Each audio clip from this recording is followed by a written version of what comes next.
Welcome, welcome, welcome. We thank God for you wherever you're watching us. Karibu sana. Where are you watching us from? We're excited again to come your way, to come on your TV screen, to come into your living room, to come into your kitchen or wherever you're watching us from. This is this thing called marriage. Yes, every Tuesday we sit on this couch with my friend, my partner in Christ, and my partner in Christ. Yes, just to dive deep into this thing called Marriage. We believe that marriage is good. Marriage works. If only. Working. And tonight we want to help you work your own. So karibu sana wale ambao wanatuzama kutokea Yes, I want everyone that is with us to make sure that know that you're welcome. You can make sure you invite as many as you can.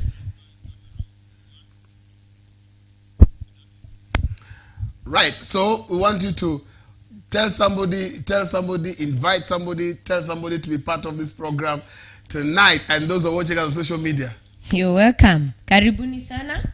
Thank you for being part of this great family. You're all welcome tonight on this thing called marriage, and we believe that God is going to intervene and open your eyes and reveal to you in various dimensions on how to make your marriage better. So all of you watching us from Sowa TV, you're welcome. Watching us from Rev B and Sound of Abundance Facebook page, karibuni sana. Ladies of Royal Distinction, welcome. Watching us also from Sowa TV KE and our YouTube page on Sowa TV, you all are welcome. You guys, we appreciate you as much as you keep us company, as much as you continue loving us on our social media, liking, loving, and sharing, and also on YouTube, subscribing. The Lord do you well and increase you. Karibuni sana once again. Please let someone know that this thing called marriage is already rolling, and we'll appreciate your liking, we'll appreciate your loving, we'll appreciate your sharing and calling in many people, especially married couples, to join in tonight on this thing called marriage. Yes, so welcome. And you can send us a text, you can send us you can call us on 0727-438-728. I repeat, 0727-438-728 is the number to call, and basically send a text. We'll read your text and then also we'll be able to talk to you. And again, you can send us a text or give us a call on 0705 899-608. And we're very sure that God is going to bless you. And without much ado, today we want to get into the subject of tonight, and we're very sure you're going to be blessed. Please, ambia mtu ambaye ameoa ama ameolewa that hiki kipindi. Huh? Twende. Your research haujaipata hadi leo. Hiki kipindi. Go and do the research. Hiki kipindi cha this thing called marriage imeanza. I believe niko right hapo. So tell somebody around you, somebody that your friend, say, Reverend Akama and his wife are live on this thing called marriage. And we know that they're going to be blessed. I was so excited today when somebody told me I've been watching this program since I fumbled on Sowa TV. I've been following. My TV has been on Sowa TV all through. We want to thank God for you, and we thank God for the great things God is doing through this program. And we're happy that many marriages are being transformed, many homes are being, established, and many families are being put together to the glory of God's name. And tonight we're very sure that as you're watching, from wherever you're watching, let us know where you're watching us from on our social media handles, and then we'll be so glad to know, to give you a shout out, to know where, to give you a shout out, to recognize that you're part of this wonderful program. And tonight we're having a very powerful program, powerful topic we're going to have. And before we go to what we're discussing tonight, the thing is this: once somebody is married or people are married, there's the importance of checking on each other. Marriage can be taken for granted. Marriage can be, marriage can die. Marriage can look somehow if you're not checking on each other. You can be together and you think you are together, but you're falling apart. So it's good to have some what we call the checklist. What are some of the things you should be able to address, some of the questions you should ask, so that it will help you, to just better your marriage, make it better. You need to find out how your partner is doing. Right. You need to find out how your partner is doing. Mm-hmm. Assumptions. is what makes many marriages not work. When you assume that the last point you left each other is the same point you still are in. And also the fear of asking some questions. How are you doing? Is everything okay? Are you growing? Are you becoming better? How has this marriage impacted you? Such kind of questions many couples fear to ask, and for their own reasons. And those are some of the questions that make couples drift away or make other people not grow closer as a couple. So for me, the checklist is very, very important and very vital for every couple, for the sake of the growth of that marriage. Sometimes you might think that your partner is okay, your partner is moving well, everything is fine. Bearing in mind that probably you're not having any fights, you're not having any issue. Not knowing that your partner is in a quagmire, your partner akomayo kashimo, and they're not able to come out. So it's very important to have this checklist. It's very important to ask questions. Though the last time we had a program here, you said that is not silence does not mean that there's an issue. Yeah. So then if we have not quarreled and we have not having any issue, then why should we have a checklist? It doesn't have to, the checklist doesn't have to be a mashida or what you call issues. What do you call it? Makesi. Makesi. Yeah, it doesn't have to be. Of matter of fact, today's checklist, most of the time, the questions that you'll ask your partner or your spouse will be for positive growth. Okay? What I believe is couples should not sit down and talk when there are issues.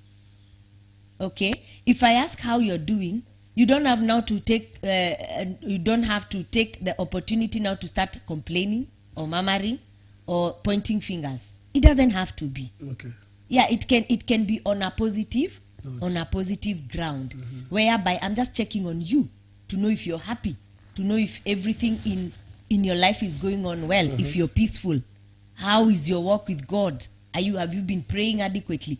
It does not have always to be an issue or makesi, or you did or you did not do. And that's what many couples have concentrated on. Yeah. Which at the end of the day, it now brings some certain fears. When your husband tells you we need to talk, you're like, what?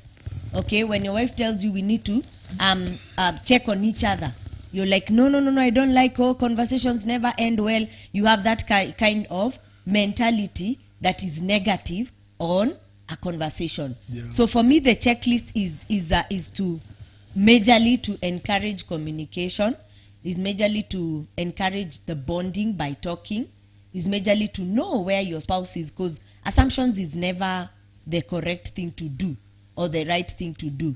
It's always very important to know this person that you're living with and you're believing God to live with them for the longest time possible. Yes. Kama siku moja hata kuamkia na kisu akudunge. Because you never know what is building in their hearts, what is building in their minds. Correct. And that can be talked out or can be sorted out via communication. Via communication. Yeah, because nowadays the things that are affecting people are not even marital issues. They are life issues. Or personal issues. Personal issues. Issues of targets. Issues of money. Issues of I'm not growing. Issues of I don't think I'm moving forward. So that can make someone have mental issues. Okay? Anxiety. Depression. And you never know where this thing can lead to. So when you're checking on your husband, when you're checking on your wife, what you're doing, you are, pulling them closer and closer to yourself. One, making a bond. And also opening them up. It's therapeutic. Okay? In conclusion, it's totally therapeutic yeah. to have someone who can listen to you and to have someone who can tell you what you're going through. Encouragement. What you're going through is normal. Right now, I will help you like this and we will work together like this. I will check on you like this. And you will come out wherever you're going through. That alone helps someone download. They say a problem shared is a problem halved. Yeah. So today we are going to check out on certain things or checklists, some of the things that should check out on your spouse. With life now and the way things are going, life is becoming harder. Things are becoming tougher. People are really hardly managing. So you find there are people on a personal note, are going through issues. I was praying for a lady today who told me she just collapsed in the house. When she opened her, she came back to her senses, she was in the hospital. So the next thing she was being told, your high blood pressure was very high. She can't remember how she got into that. So that is because the way life is right now, you need to check out on your partner. Wives should check out on their husbands. Husbands check on your wife. Why?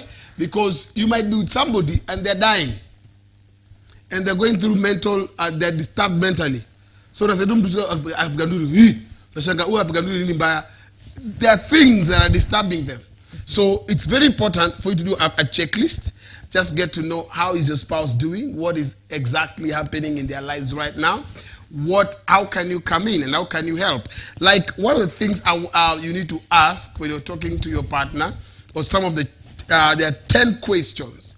10 questions, God helping us, will try and handle all of them. But there are 10 questions to ask your spouse. And let me ask you before we go to the first one, how often? It depends on how often you sit down to talk. For me, you can't ask the 10 questions in a day because they need an answer from both of you. Okay? Mm-hmm. You can't ask the 10 questions like we sit down today and you answer all the 10. It's impossible.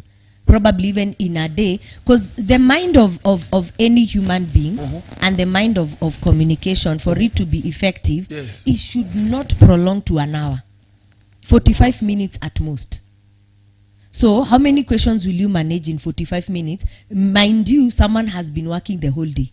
Don't you think you should have a time or a day where you handle the all 10? Matter of fact, yes. Like I say, it's very important if as a couple you're very busy. And many people nowadays, especially in Nairobi too, people are over busy. So you'll find your husband comes home and you barely talk. Okay? Yeah, it even gets to a point whereby mnasumiana tu ile, my wife is okay. I saw her yesterday, she's fine. My husband is okay. I saw him yesterday in the morning. He left, he's okay. Unapigiwa simu like now you're saying that lady who came here amecollapse kwa ofisi. Wewe mwenyewe, even if your in-laws can ask you what happened to their son, haujui. Because of the assumption. All right? The way we have been saying that it is important to have even put up a sex day as a couple to bond. It's important to have a talk day. Okay? A day whereby munakatu, it's like a date. Even if it is in the house or in the car on your way home or you meet someone in a restaurant, you sit down. Are you okay? All right? I've just been seeing you in the house. I don't want to assume you are. You're okay. You're fine. So these check questions are for a couple who are very positive in making their marriage work. It does not have, for me, anyone that has an issue, don't look at these questions as a pointer now. Because your question, you're the reason as to why I'm not progressing. You're the reason as to why I'm not okay. No. Pointing fingers and all that. This question should be very positive. This is where I am, and personally should be personalized. If I ask you a question, don't answer the question with me. Are you getting it? Yeah. Like, how are you? Are you going to answer, I'm not okay because you're not okay? You should answer, I'm okay. My day was good or my day was bad or I had a bad day at work and all that.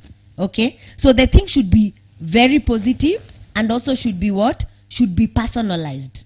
It is a question to you. So how are you responding to it? So for me, it should be taken to the point of, even if you take a day, or a day in a week whereby you meet and ask the question or pop out one question in 45 minutes, don't dwell on one thing for long. Or now you say, today we are asking each other questions, we are here, hadi kesho, utanijibu hizi 10.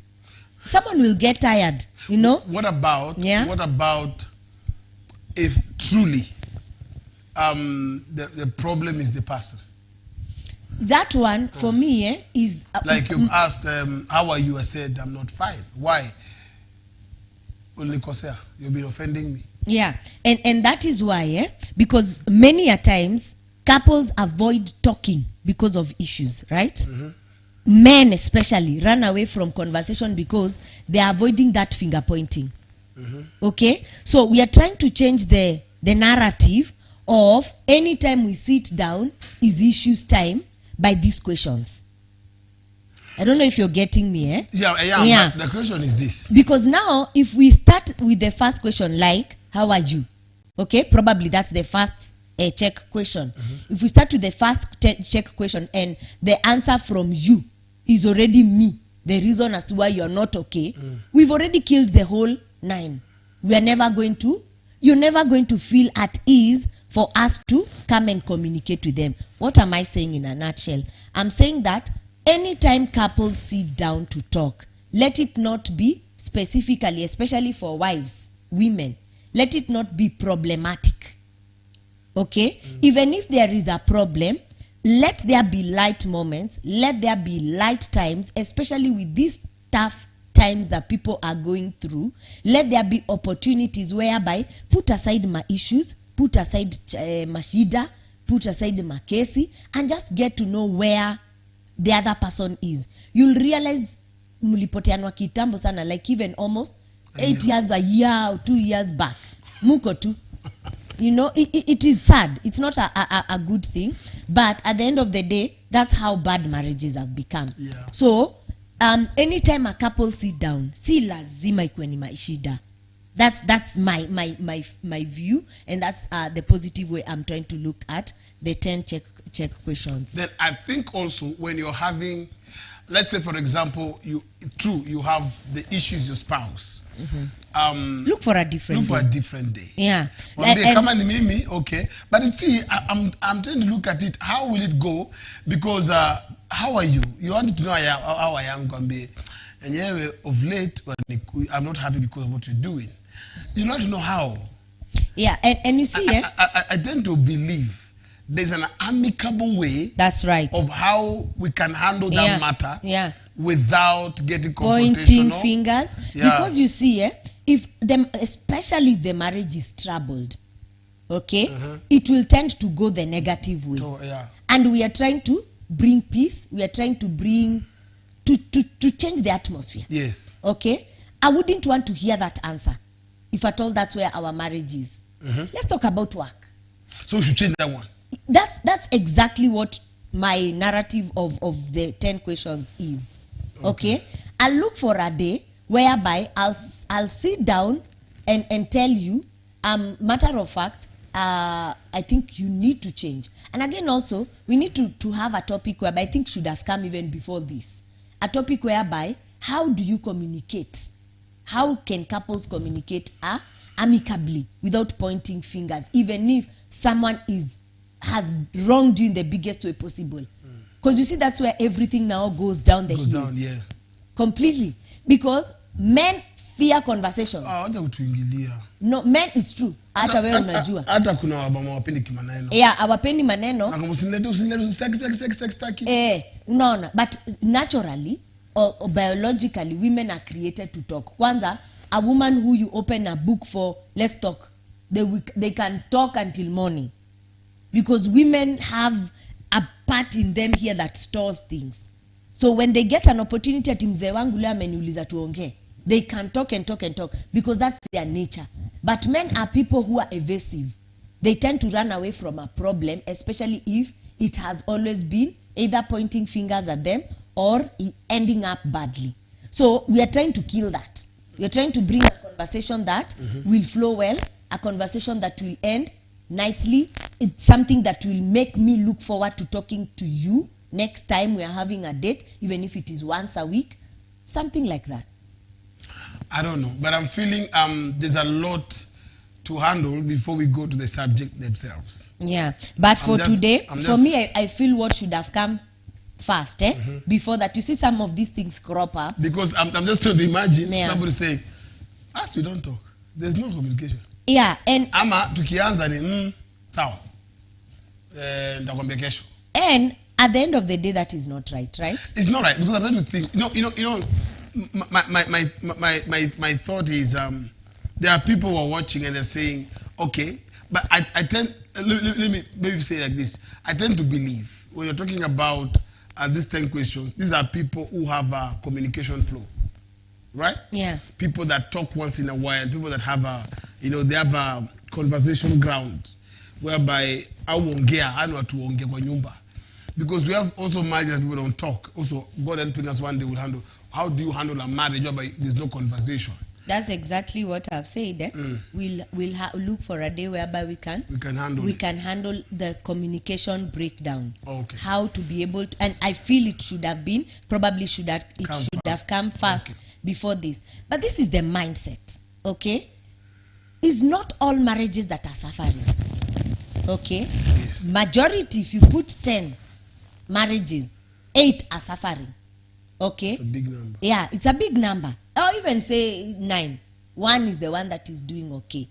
Okay, so what happens to this one? That, like, I remember the other day, last week on Tuesday, I was so excited. There's a day you are doing prophetic, and someone was saying that the marriage is doing okay. So even if it is one drop in the ocean, there are marriages that are working. They're doing well, yeah. Okay, and those should be the emulation.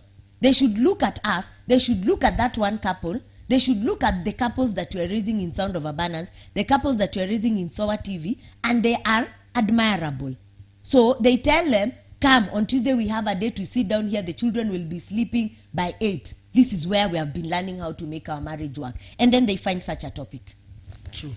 Okay? All right. So our concentration should not always be on fights, on abuse, on such kind, How can, right now that our marriage is growing and coming out of a certain issue or a certain challenge, how can I reach out to my husband, whom I don't know how the last time we checked on each other was like 2 years ago. Yeah. Okay, kusabu kuna marriages in a heal through Sower TV. True. Yeah. Correct. Okay, so some of these things will be able to provoke communication. Okay, and provoke a relationship, a connection. Because if I ask, how are you? And I've not asked that question for the last I don't know how many months, it will make me feel cared for.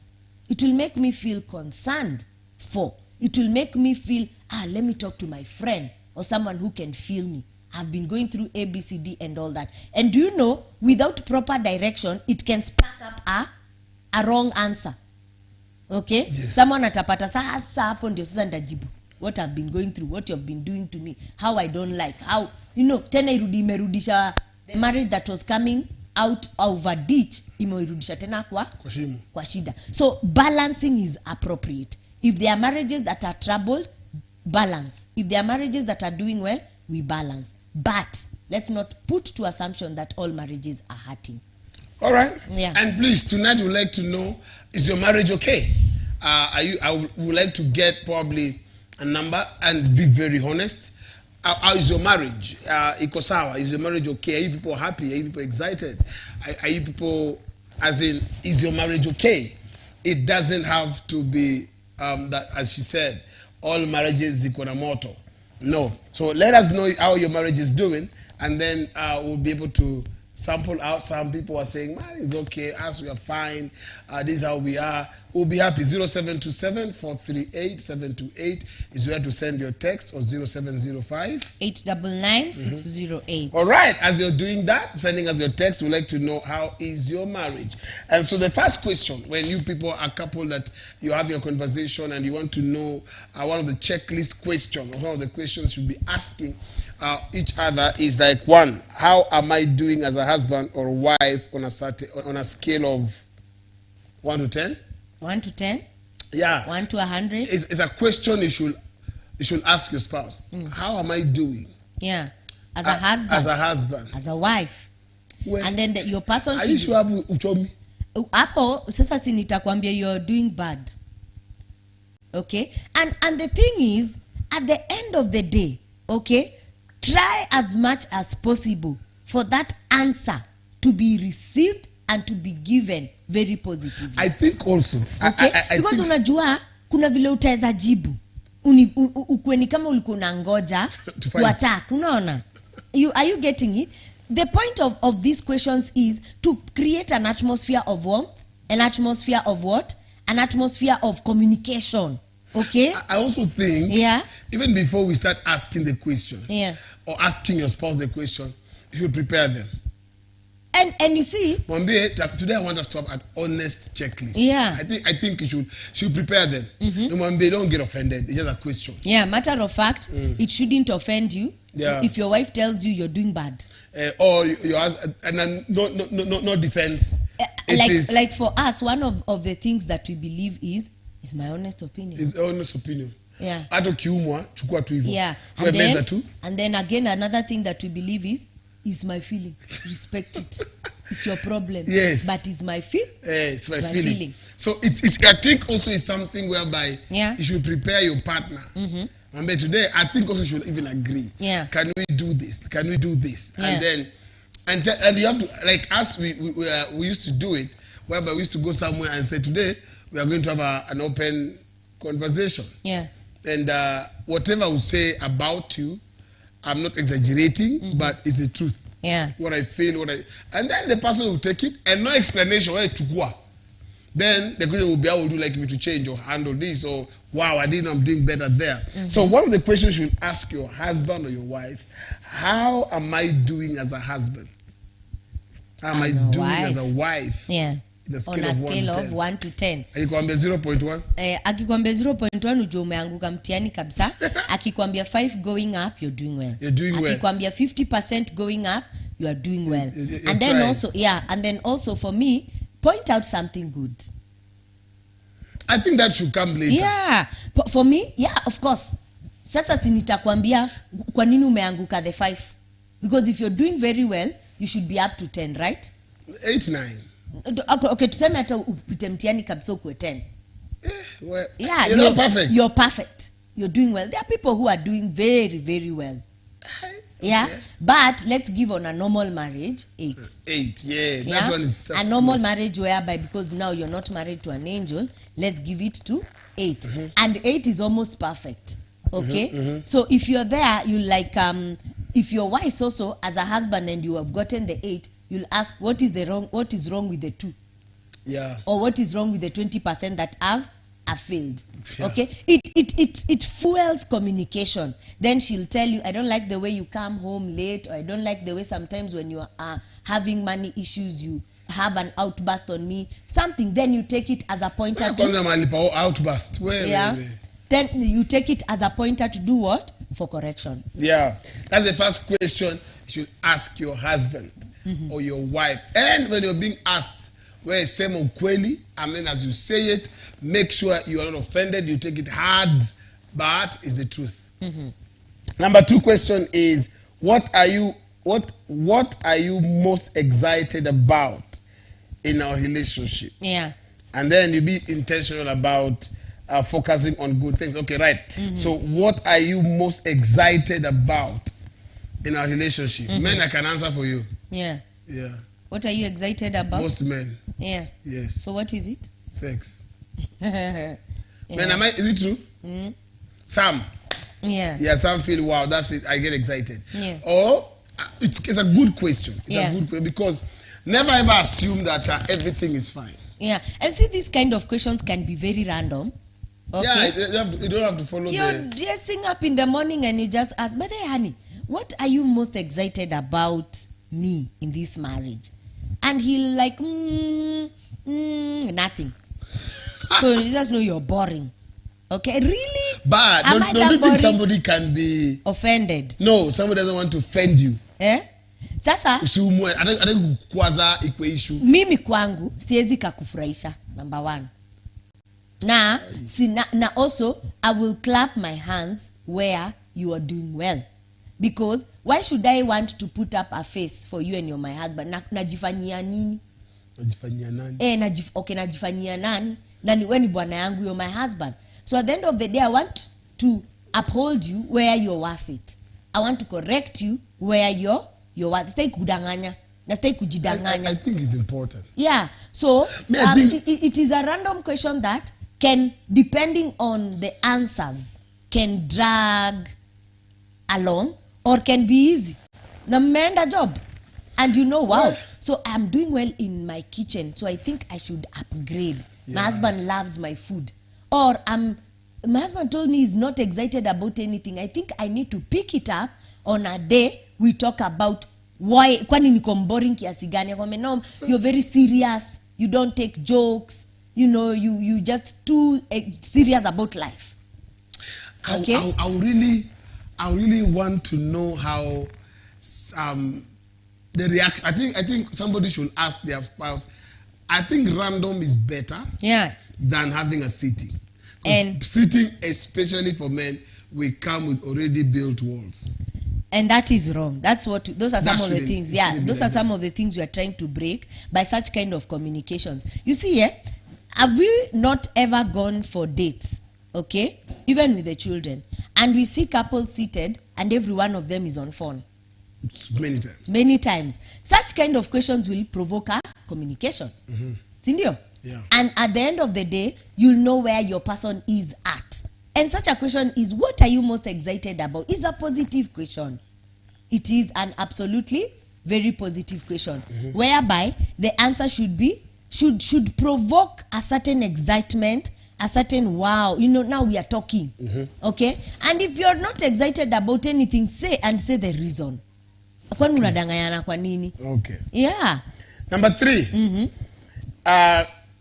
Question you should ask your spouse is, if you could see two things, if you could see two things change about me, what would it be? Like, what are some of the two things you like to see changed, right? Do two things that you like to see changed about the person. About your spouse. Kumanisha, what would you like to see your partner change? Two things you would like to see your partner change. Like, two things.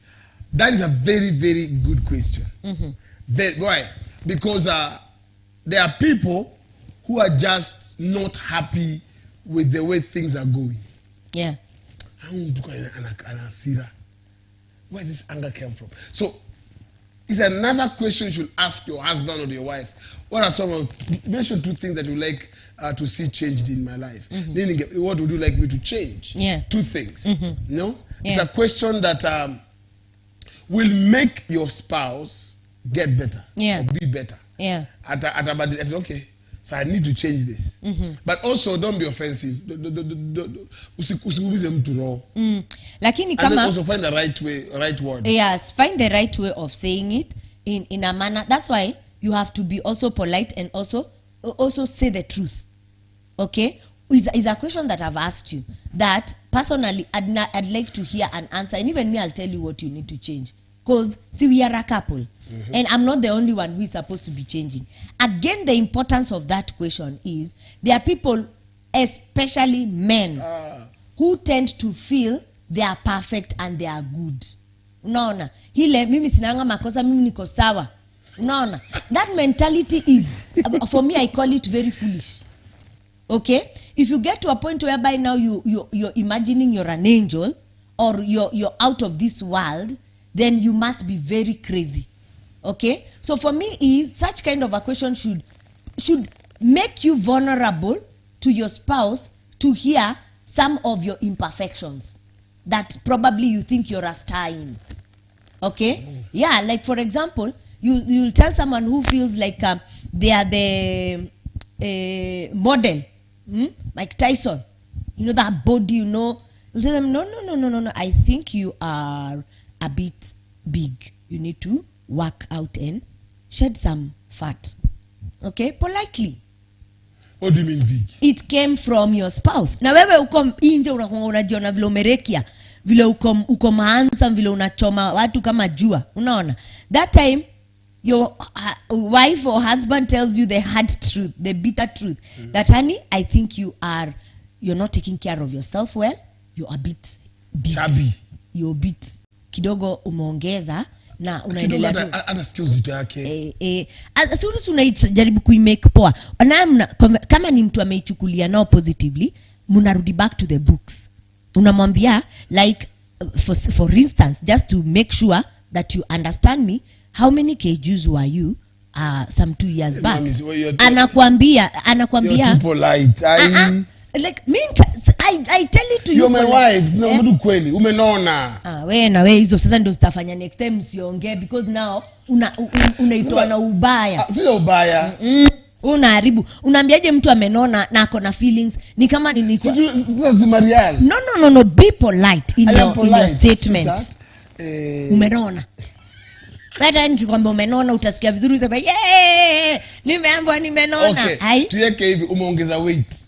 You just say it however you say it, whether with Shen or with yenye imetogea Shembeteng, whether with Kikuyu or Kiluya, whichever way you say it, make sure you say it with a lot of minding your other person's heart and emotions. I think it depends also at what level of relationship is at. Yeah. Mko level gani? Can you say anything? You see, like me naja kufundisha kaambiwa sisi kaambiwa ati better words nitaambiwa raw. Kwa vile tu hapa nitaambiwa peupe.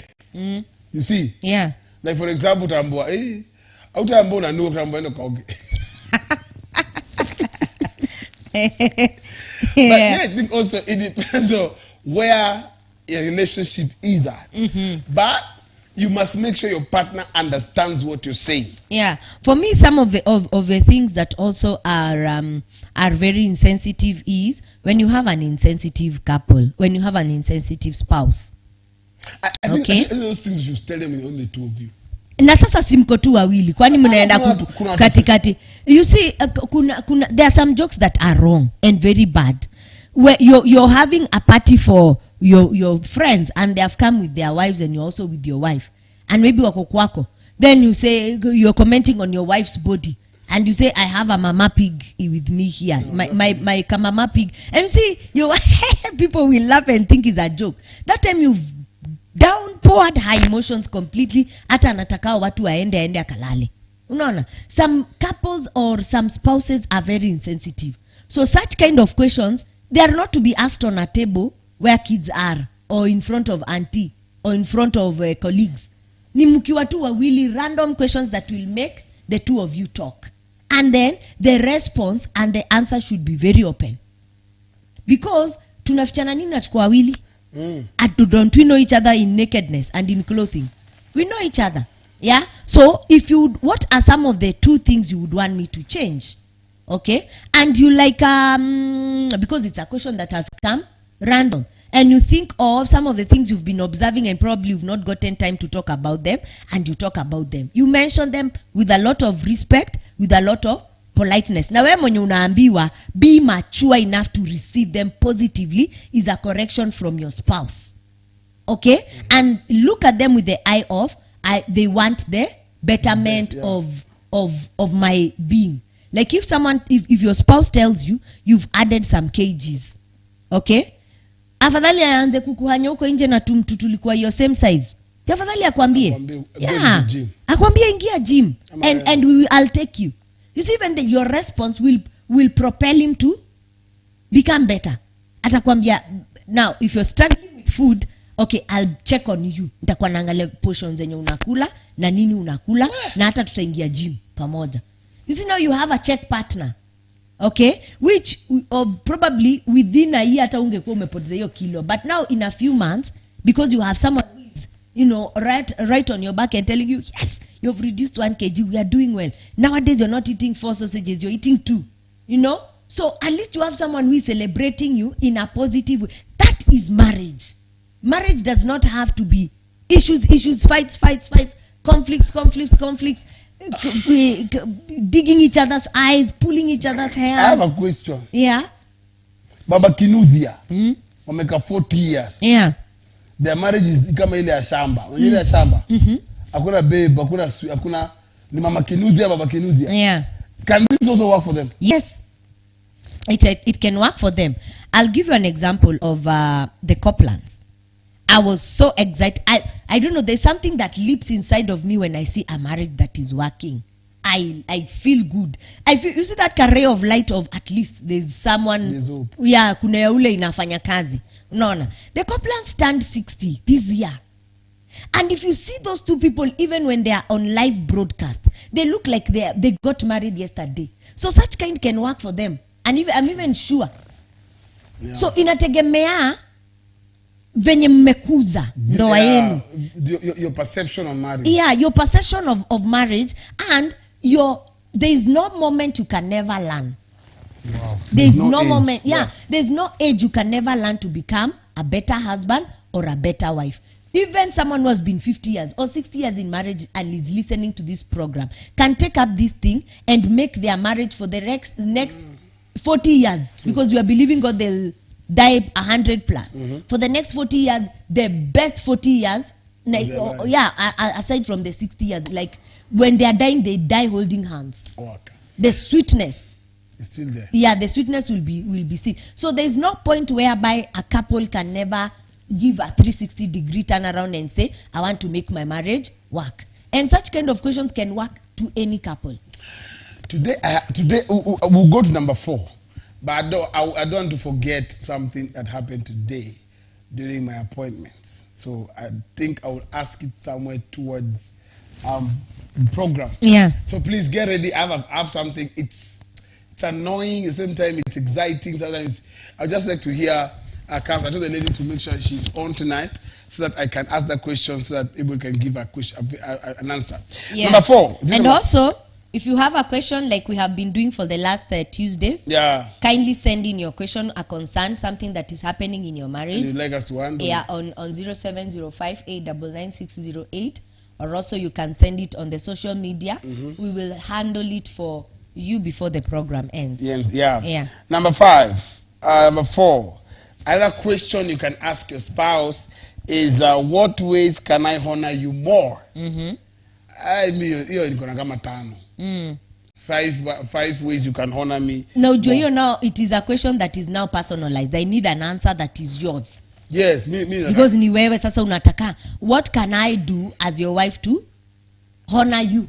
Or what can you do as my husband to honor me? Or to respect me. Yeah. Or to respect me. That one, and now it comes out like, maybe kuna vile umekuwa ukifeel dishonor. Like, I don't serve you anymore. Okay? When I come home, you're asleep. You wash my hands with cold water. Wash my hands. Like I have I don't know, this one I think I should also bring it as a concern. Yeah. My husband has, this is modern homes. But we're still African. Modern homes that have sinks just around the dining area. Yes. And just around the visitors' clock room. Okay? Where someone can go and wash their hands.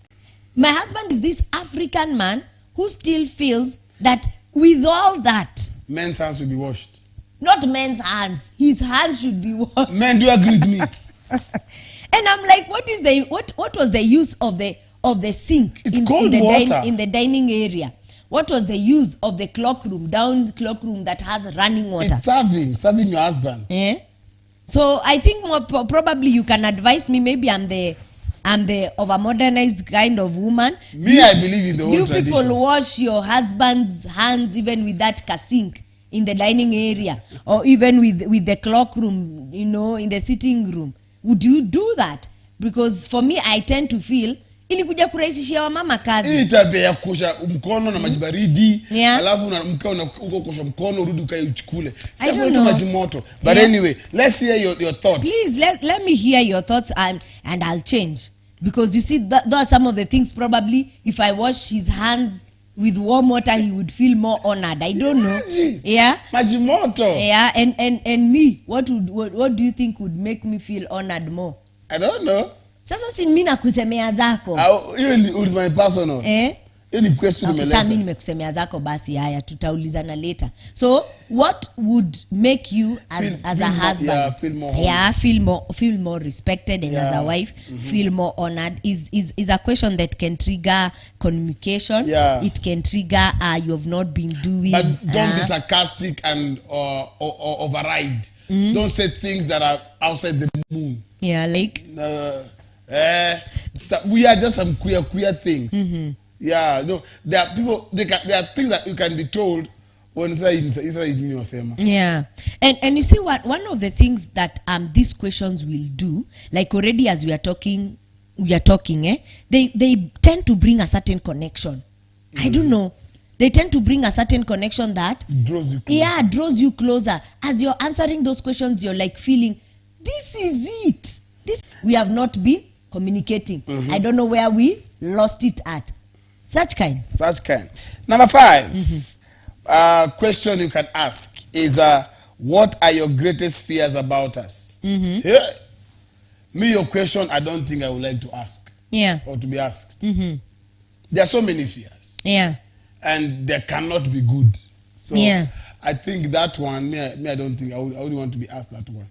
Yeah. And mostly for me, that kind of a question comes especially for a couple that probably has had troubles, okay, in marriage. I look at it that way. I don't know why, but I look at it that way, and someone will tend to talk to you about it. Like, for example, I fear you cheating on me again, okay?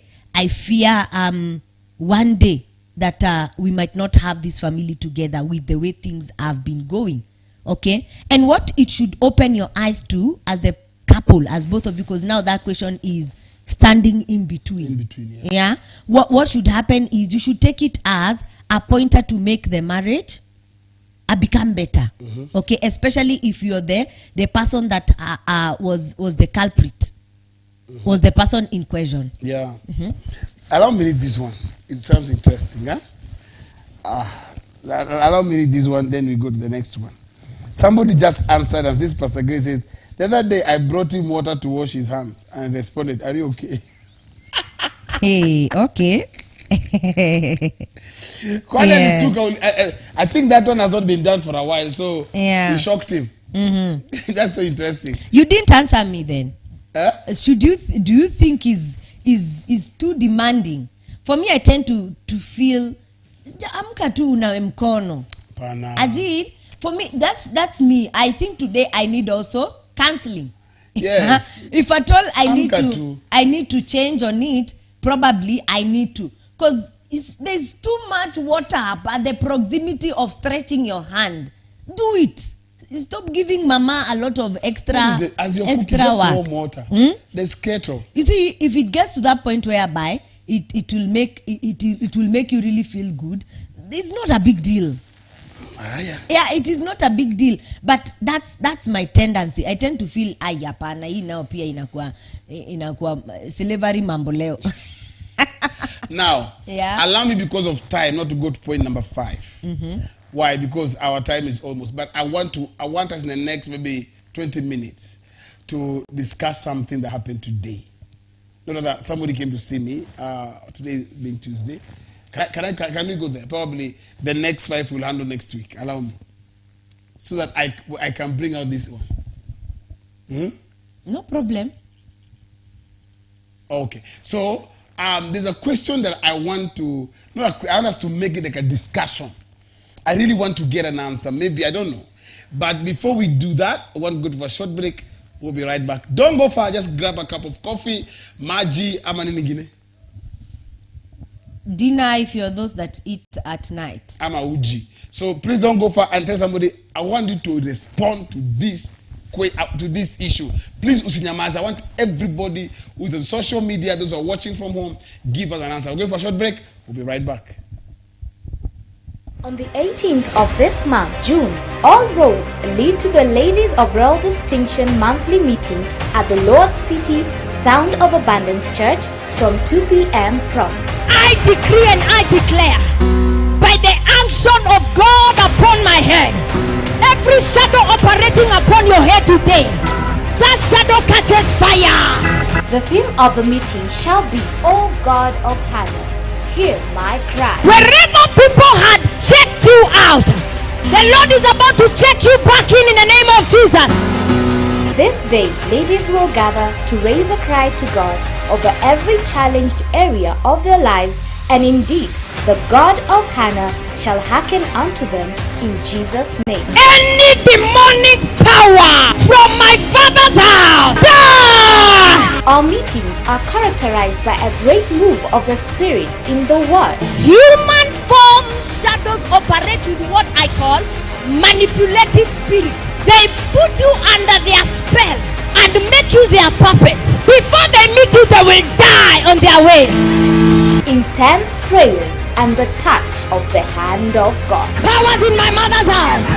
Hayakatatalaba. Rakatakatata. Don't miss this divine day for anything. See you then.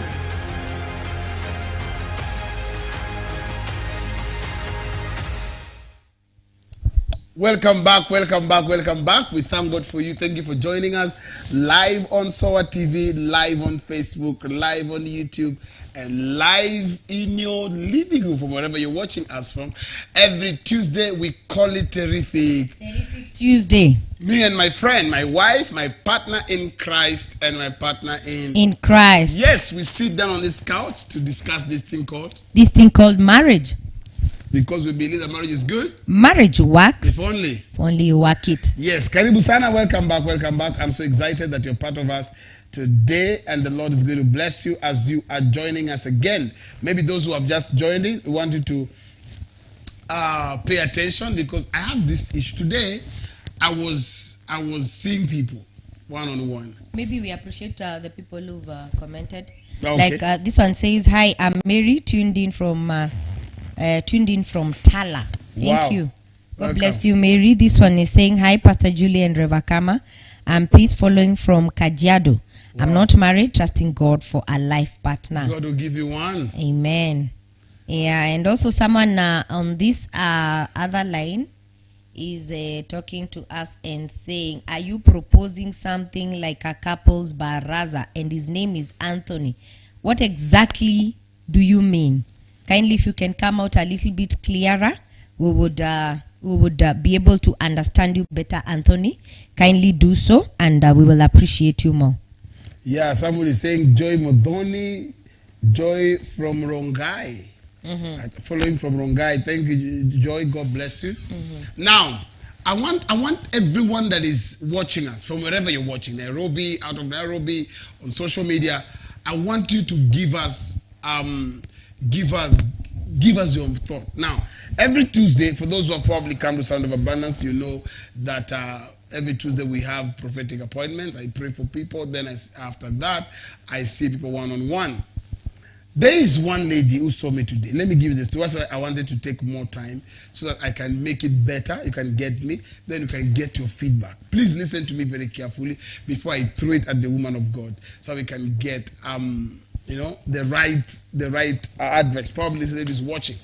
This lady came to see me today with a lot of tears. I felt for her. She was really crying.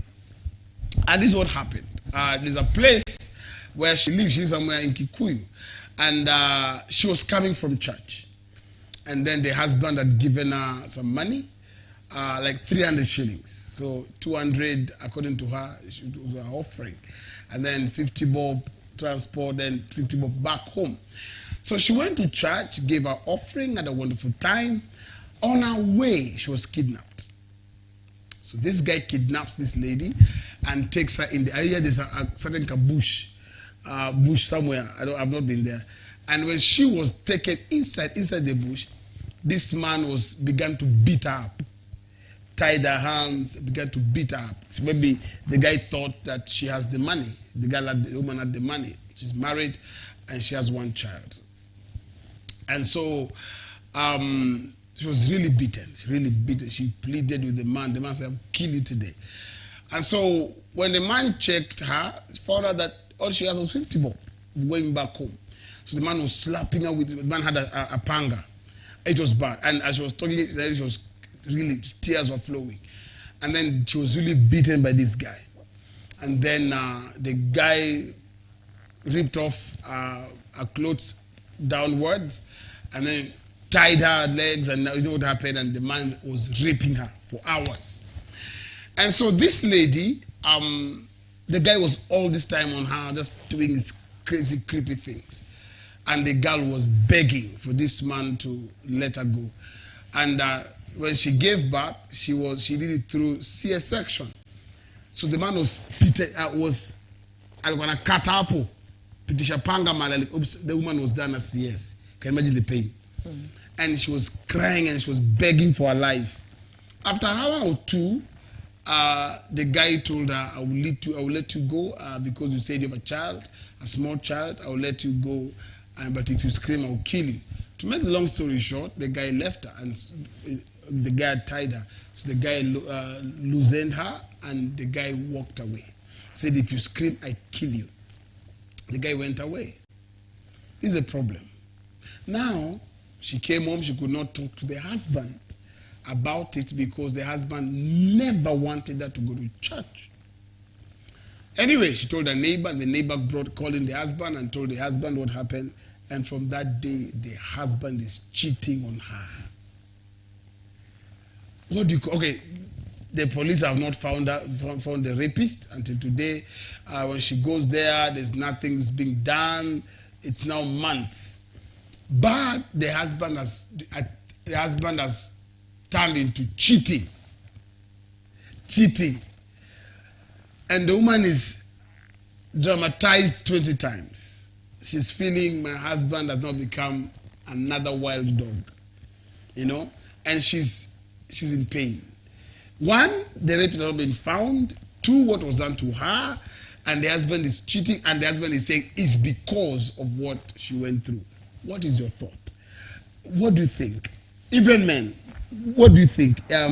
Apart from us saying that, one, the husband is feeling justified. I told her to go to church. You went to church. This is what happened, and now see. Okay? Mm-hmm. What do you think?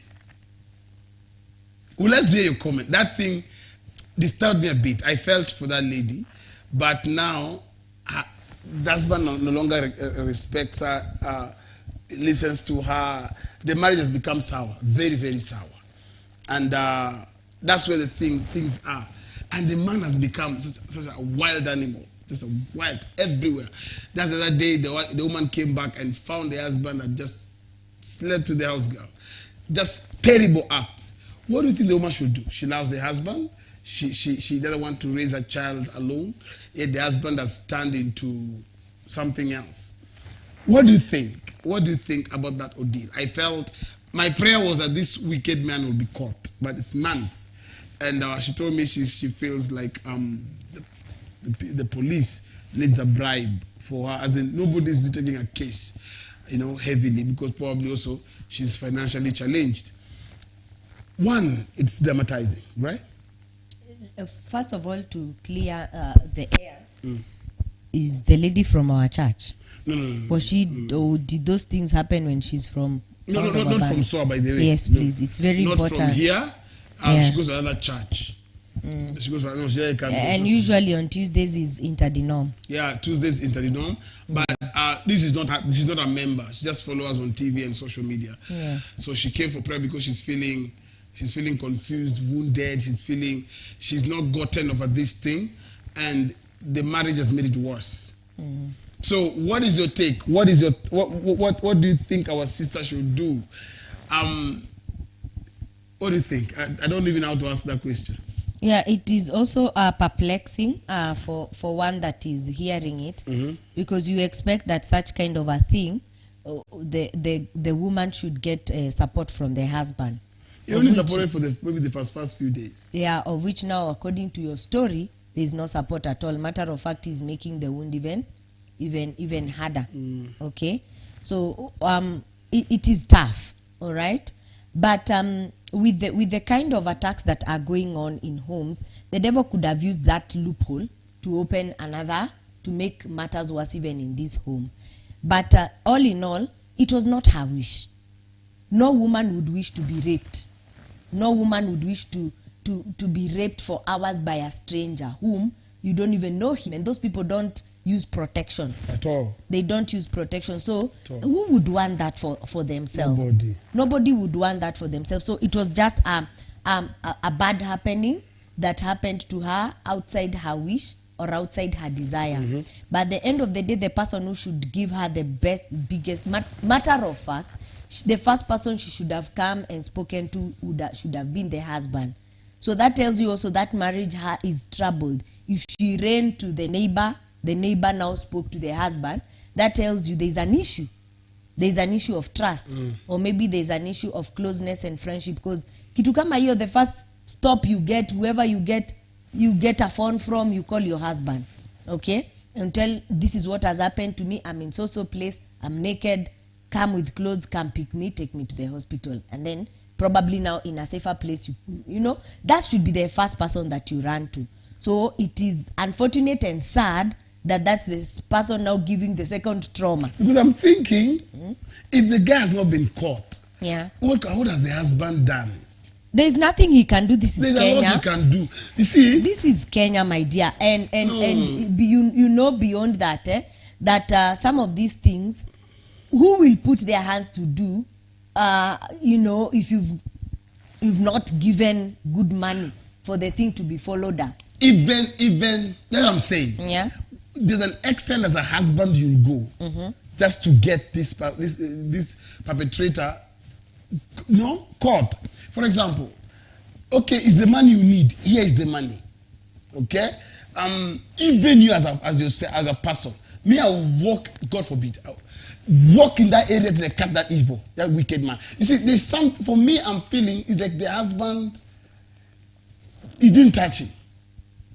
Because, let's say it's 3, 4, 5, 6 months. What do you mean that nothing has been done? If I have no money, I will go on social media, I will do everything. Mainstream, you know, television, just to make sure I get justice. Now you can get samples of DNA anywhere. This man did not have gloves, so it was the clothes. The police took the clothes. You know, so the question is this: what do you think about this man and this marriage and this whole deal? Because I'm feeling that something better could have been done. This man could have done better. All right? Making it worse, is going to cheat on the wife now. What is the message the man is sending? That's a very uncaring man. And I don't think he had love for this woman even before the ordeal. Okay? Because how do you show love like that? When you're supposed to be giving someone support, is when now you're turning your back on them completely. From the initial stage, there was no love. Because what you're saying now is what a man who has love would do. Even if it is 10 years you've been married, that's someone who's the protection side of a man coming out when the wife has been harmed. Is now what now proves love to the woman. Okay? Because at the end of the day, a normal straight man would want to defend. The police are not doing anything. Okay, as you have said, I'll walk through that. Ni wapi? Ni hapa. Untacha nika hapa baka saa 4. I'll get that man. Alikuwa nakaje hivi na hivi na hivi na hivi. You know, you'd want to go out of your way to protect your wife or to defend your wife man to man with that man. That's love. Okay, and it comes out now with that protective side.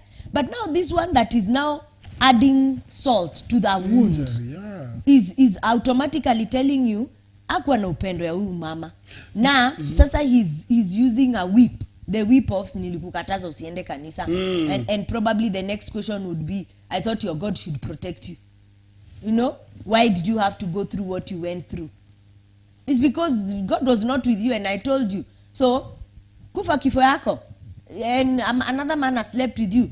Let me go and do my thing also outside there. So it's a dirty payback, which is very mature, insensitive, and uncaring, and animalistic, all the worst names. This is the time that he should be giving support to their wife. Until, you know, rape is very traumatic. Very traumatic for a woman. It makes you fear to walk, makes you fear to relate with men, brings a certain chill and a coldness, fear for death. You know, because, matter of fact, many rape victims who survive are supposed to go through counseling to be able to be counseled out of that thing. I don't even think she did. Yeah? Of which, nani atampeleka? Ye mwenye hana pesa. The person who should be able to give her the support, do you anabie vivo. So she's going through, that's why she came for help. To see if at least God can heal her from those wounds. It's unfortunate.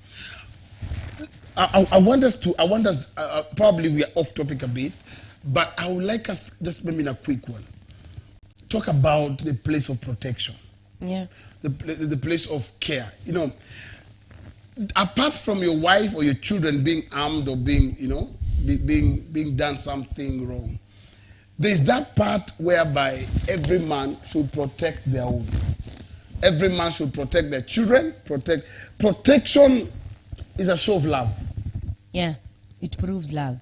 When a man, even the woman, does not protect the husband, or the husband does not protect the wife, I don't think even that marriage will stand. I don't think that marriage will be there.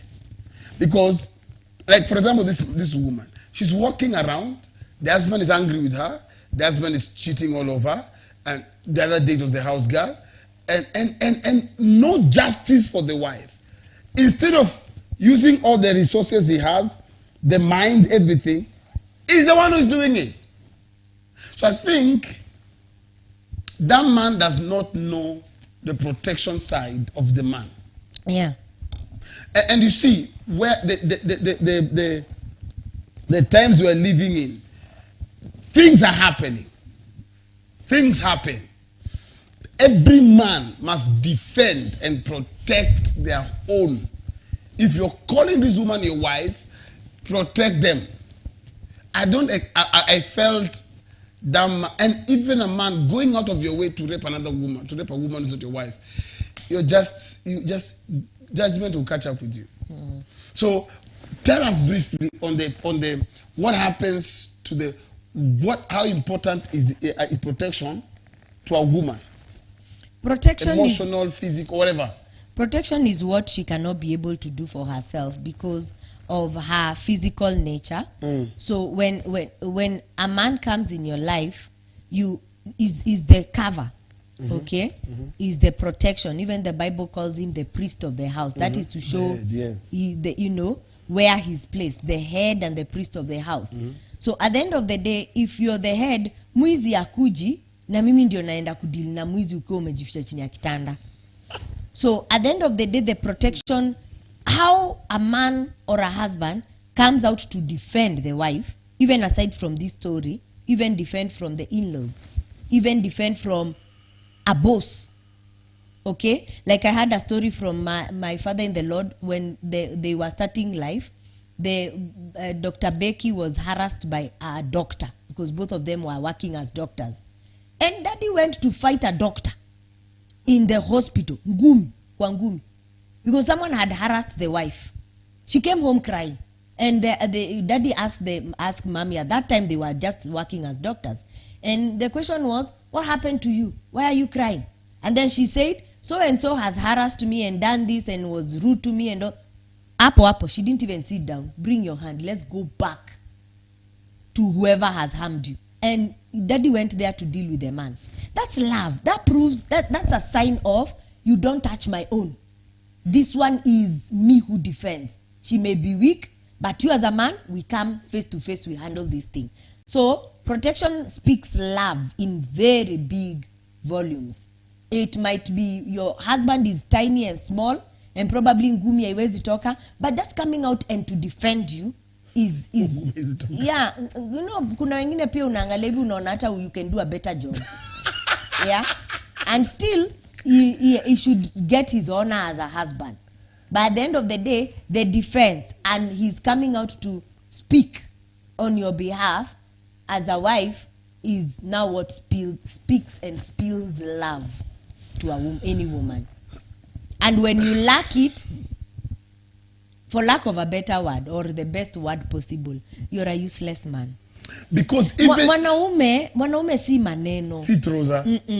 Mwanaume si maneno ati I can defend you. Let me see it. Okay? Let me see it. When your father comes home and tries to point his fan on my face, when your sisters are ganging up against me, when such a case of that lady, let me see it. Let me see how furious you'll become because something has happened to someone you love. Yeah, that's now what proves to me. There's love. Yeah, you love me. See maneno. na sio kunyamaza na kuniambia oh baby just understand that's how daddy is. That's how life is. Yeah, that's how life is. Just let's pick up from where we left it. You're useless as a man. Yani wewe ni bure kabisa. Mwanamke anataka kujua I have a lion in the house. Wow. I have someone who can roar for me, roar for the children. We have someone we can hide behind and feel protected. Kuna mtu akitupa ngumi moja, si tunatupa zingine chini huku chini, tuna feel we are doing well as a family. But when your man is as cold and as quiet as if he's not there, then you're all alone as a woman. And for me this is the thing, I think even talking on to that lady, if you told her to watch, if you did, talking to that lady, some things women are drinking down their throat is because they are not empowered. How can you go through that we mwenyewe uwezi jipeleka therapy, okay? And on top of you not going for therapy, you're having to take more torture from a man because you can't free yourself from that. Why? Because you're financially incapacitated. Vitu zingine wa mama tunajipitisha, we need to come out of it. Right now she should be concentrating on healing if you're talking of months. Bado anafaa kuwa anaenda counseling. Bado anafaa kuwa anaenda therapy with the husband beside her. As they are looking for the perpetrator, whoever did that to her. Because you see there are some things that have been done that cannot be undone. True. There's the rape thing. Even if years were taken back, it cannot be erased. It happened and it's a trauma that she'll have to deal with. But the support she gets from family, from husband, to come out of it, it helps her come out of it faster. Sasa we uko hapa, you're not even going through any therapy. 1, 2, you're getting more torture from a person who's supposed to be helping you. What are you doing there? Hauna chakula, hauna rent. Toka nje. Women need to get so empowered economically that such kind of nonsense you don't take. True. And you tell him on his face, I did not take myself to that man to be raped. What you're doing is unacceptable. What you should be doing is protecting me and helping me come out of this thing. I am not going to take what happened to me and take what you're doing to me. I choose to come out. And you walk out of such a kind of a marriage and you come out stronger. Look, take yourself for a therapy and you heal. But sasa hawezi toka kwa sababu hawezi jilisha, hawezi lipa rent. Unaona? And all those things come about because of dependency on a man. They will trample on you like dust, like a doormat. Yeah, Joy Brown is. I think the husband is a devil worshipper. Yeah, for lack of any description. Yes. Pastor James, I think they should go for a couples counseling. This is Myra Joy Otieno. She's saying, "Oh my God, I cannot even imagine what the woman went through, especially combining the pain of the rape and the cuts on her CS wound. I fear the foundation of that marriage. The foundation of that marriage was faulty. Yeah. 2 cannot work together unless they are agreed. 1 is of God, another is against God. This guy cannot give this woman love in the protection sense because he doesn't have God who is love in him." All right. So if possible, she needs to reevaluate that relationship and probably arudi kwao to get the support system and counseling she needs now. I like that. Maybe another one is coming. That is wisdom. We are somebody else saying what? Thank you, woman of God, for touching on the empowerment part. Women need to understand that financial empowerment brings mutual respect between couples. Eric Nathan Mwawasi. That man is possessed. Inafa achapwe kiboko bure kabisa. Kabisa. Is that Enrique? Are you a man? Enrique, If so, Nathan, you have done a good job. Yeah, you're a man. Yeah. That is very bure. Kabisa is totally bure and useless for the men's world. Today I really had so many. I prayed for certain women, and probably I'll be bringing their case one after the other. But this is what I would say as a man. You cannot, matter of fact. I have more comments here. Okay, please. And this one is so long. Just try it. Thank God. Let me run through it. It's saying, yes. Hello. So I'm listening to that story, but the lady should first get counseling because of the rape case.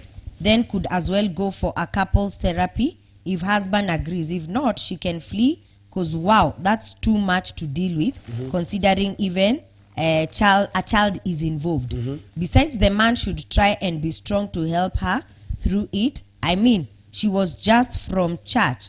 The rape was a mistake, and if the husband hates church, he should still try and be there. If he can't, then she is not in a good situation. That's just my opinion, though it makes zero sense why the guy would do that, honestly speaking, considering she even told him the truth. He should man up. Wonderful. And you didn't write your name, but thank you for your comment. And this one is saying, hi, I'm Peace. For me, I feel so sorry for the lady. May God give her strength. The husband is so wicked and heartless, and the husband should have been hands-on, but from the story, it's like the husband doesn't care. True. Okay? And then saying, hi, I'm Isaac Kitonga, watching with my dear wife from Nairobi, Donholm. Those are some of the marriages that are working. Watching with my dear wife. Yes. That means ni kuzuri uko. Uko si kwa nini? Kwa Yeah. moto. Yes. And as we you are saying something? Yes. For me, I want, this is what I would tell every man. Yeah. Number one, it is so painful for your wife, and so it's a show that you're not a man. And I don't call you a man if you cannot protect your family, especially your family, that is your wife and your children. And if anything happens to your family or your wife, as a man, you should step up strongly. I mean, strongly. The world should know there is war. The Armageddon war, as fourth World War has just broken forth. For you to go ahead, for this man to go ahead and continue cheating on the wife, it just shows how you and the rapist are the same. Kabisa. Matter of fact is like you're supporting what he did. Yeah.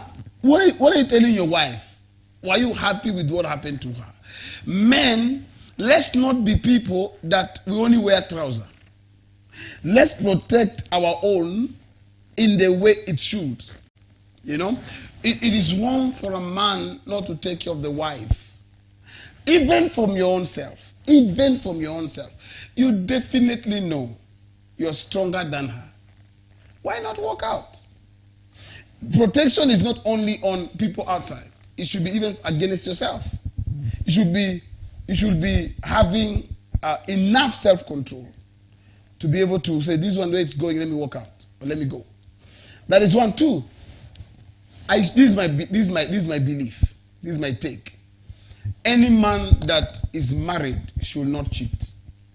Because by the time you're getting married, you decided to be with one person. So if you're still going out to cheat, you're still going out to have fun with other women, what are you telling us? You are not ready to get married. Why bring another man's daughter into your house, then let her go through what you're making her go through? How would you feel if your own daughter was going through that? Or your own mom? You didn't be happy. So men, let's have feelings. Let's have emotions. Let's be considerate. A man like this, for me, ukweli ameniangusha. Kabisa, ameniangusha na amechoma. Sindio? Kabisa. That is very wrong. And it should not be had in a Christendom. It should not. And Rick Nathan amesema bure kabisa. Yes, that's a very useless man. A matter of fact, man, how can a man stoop too low to sleep with a house girl? Really? That does not mean they are useless. It just means how far have you disrespected your wife? And for me, there are places where we get and we say, this one, it might allow him in the excess. Anyway, we hope you got something. And next week, that was just, I wanted to hear comments. I wanted to hear your mind. I know the lady has watched and probably she's still watching. And we pray that she really cried. We pray that God will heal her. God will take care of her. She's looking for a job. She's trusting God for breakthrough. She came with her documents. We pray, and so we're trusting God that she'll get the breakthrough and she'll be able to stand on her own feet. As the woman of God has said, Women need to be empowered. And stop waiting for your husband to empower you. Go out there.